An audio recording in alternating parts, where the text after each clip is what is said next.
There is an exact moment when someone stops looking for you.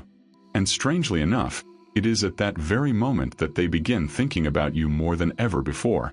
It sounds impossible, but it isn't, because the human mind is not programmed to value what is always present. It is programmed to react to what disappears. You've probably experienced this yourself. While you were there, always available, replying quickly, explaining yourself, trying to prove you deserved attention, you gradually began losing your place. And the harder you tried to get closer, the farther away you seemed to become. That makes no sense to the ego, but it makes perfect sense to human psychology, because there is a silent and unforgiving principle that governs almost every relationship. What is never absent is never truly noticed. But before you understand what really happens in someone's mind when you disappear, you need to understand why you probably never truly disappeared. You may have stayed silent, but your silence was screaming. You checked their profile. You looked to see whether they had read your message. You counted the hours before replying, pretending to be detached while secretly counting every minute. That isn't disappearing. That's waiting in hiding. And the problem is that human beings, even without knowing why, can sense when someone is waiting in hiding. There is a completely different energy between someone who has truly walked away and someone who is only pretending to. Seneca said that most human suffering comes from imagination, not reality. And that is exactly what happens when you pretend to disappear. You suffer twice as much because you experience physical absence and mental presence at the same time. But there is one detail that completely changes this story. When the disappearance is real, something unusual begins to happen on the other side. And it has a name, an explanation, and it was being understood long before modern psychology existed. The Stoics referred to it as functional emptiness, the idea that any space occupied by a constant presence creates, once that presence disappears, a vacuum that the mind does not know how to process. Think about a house that has always been filled with noise. A television playing, footsteps, voices. Then, suddenly, everything becomes silent. You don't stop noticing the house. You notice it more than ever. Silence shouts louder than noise. That is exactly what happens inside someone's mind when you truly disappear. They don't begin thinking about you simply because they immediately miss you in a romantic sense. They begin thinking about you because their brain detects an absence where there used to be a pattern. And the human brain hates patterns that are suddenly broken without explanation. Perhaps you're thinking, but what if they simply don't notice and just move on with their life without caring? Here's the part that most people don't want to accept. If that happens, then your absence was never the real issue. The issue was the place you actually occupied in their life.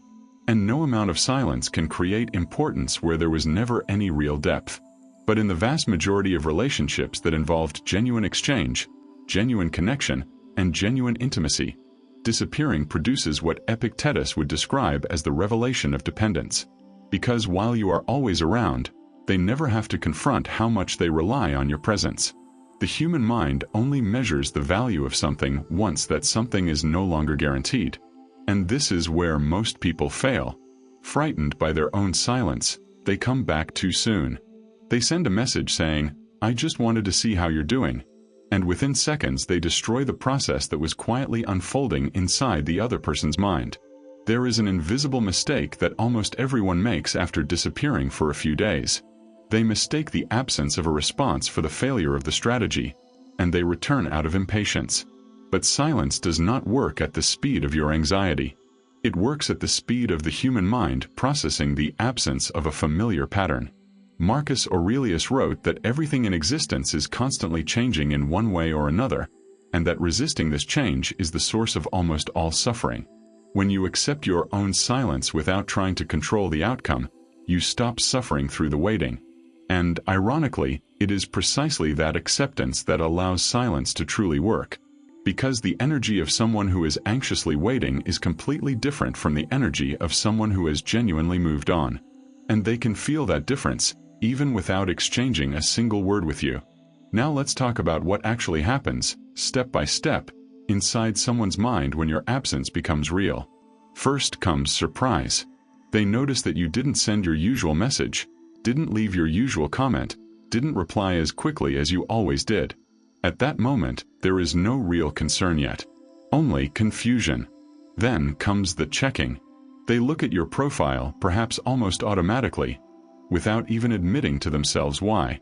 They are trying to confirm whether you're okay, whether something happened, or whether you truly chose to walk away. If this reflection resonates with you and you've made it this far, it's because you're not just trying to understand someone else's behavior. You're trying to master your own.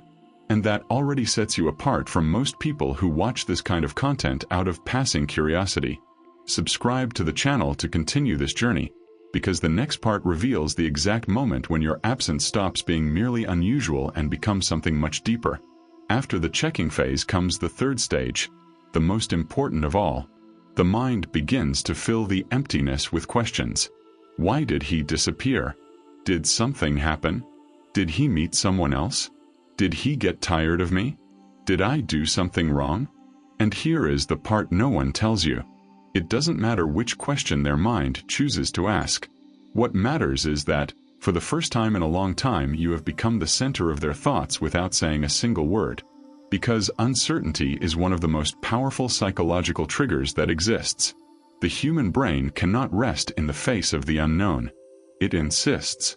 It revisits. It searches for answers. It creates theories. And every theory they create on their own, without your interference, is more powerful than any explanation you could have given.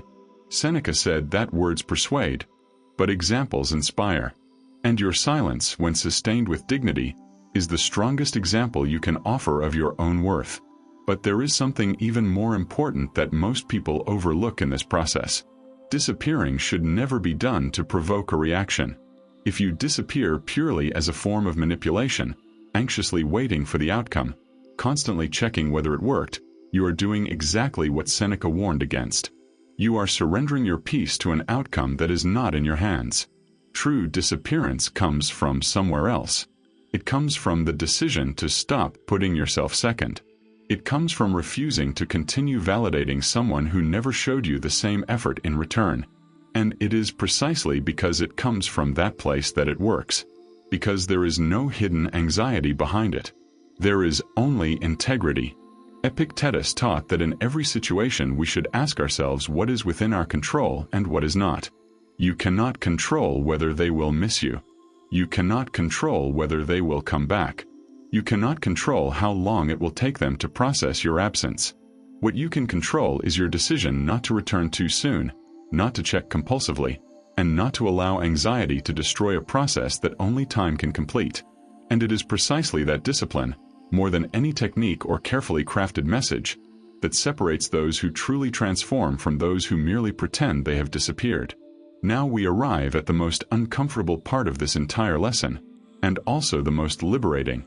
Perhaps after all of this, they still won't come back. And if that happens, you need to understand something that goes against everything you've been taught about relationships. Even then, you have won. Because the goal was never supposed to be making someone come back through a strategy. The goal was to stop destroying yourself trying to keep close someone who may never have valued your presence the way you deserved. Marcus Aurelius wrote, in one of his quietest reflections, that the best revenge is not to become like the person who hurt you. And the best way to reclaim your worth is not to make someone else suffer. It is to stop suffering yourself. When you truly disappear, expecting nothing in return, something changes inside you long before anything changes in their mind. You stop organizing your days around the hope of receiving a reply. You stop measuring your self-esteem by the amount of attention you receive. Quietly, you begin to become someone who no longer depends on being chosen in order to feel whole. And it is that inner transformation, more than any psychological game, that creates the external effect. Because people can feel when you have truly changed. They can feel when you are no longer there, waiting and hiding behind a false silence. They can feel the difference between someone who disappeared to manipulate and someone who disappeared because they finally recognized their own worth. And it is that second kind of silence, rarer, more authentic, that makes any mind, no matter how busy, distracted, or resistant, stop if only for a moment and think about you again. Not because you ask them to, but because you finally stopped needing it to happen. Seneca said that no one is free if they are a slave to their own body. Yet many of us live as slaves to something even quieter. The wait for a response that never comes when we want it to. When you free yourself from that waiting, you do not lose the other person. You recover yourself. And ironically, it is that recovery that makes you, for the first time in a very long time, become exactly the kind of presence that someone can never forget. So the next time you feel tempted to break the silence too soon, to send that message just to relieve your own anxiety, remember one thing.